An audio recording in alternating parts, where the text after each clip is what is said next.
আজকে মঙ্গলবার, তাই আজকে একটুখানি নিরামিষ রান্না, ছানার ডালনা বানালাম। তো দুধটাকে আগে ভালো করে জাল দিয়ে নেবে, তার মধ্যে একটুখানি ভিনেগার দিয়ে সুন্দর করে ছানা কেটে নেবে। ছানাটা ভালো করে মাখবে হচ্ছে নুন আর মিষ্টি দিয়ে। আর বাইন্ডিংয়ের জন্য একটু ময়দা দেবে। ময়দাটা ভালো করে স্ম্যাশ করে ভালো করে মেখে সুন্দর করে নিজের আকারের মতন আমি গোল গোল করে ভেজেছি তেলে। তো তোমরা তোমাদের ইচ্ছা মতন যেমন ইচ্ছা আকার দিতে পারো।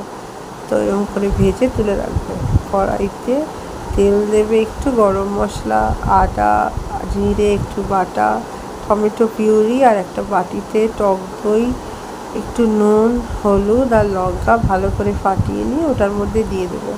ব্যাস একটুখানি চিনি আর টমেটো পিউরিটা দিয়ে তারপরে আলুটা ভেজে যেটা রেখেছিলে সেটা দিয়ে দিলে আর ছানাটা দিয়ে দিলে, ব্যাস হয়ে যাওয়ার পর নামিয়ে নেবে একটু গরম মশলা ছড়িয়ে। খুব ভালো লাগবে নিরামিষের দিনে, একবার ট্রাই করে দেখো। বাই।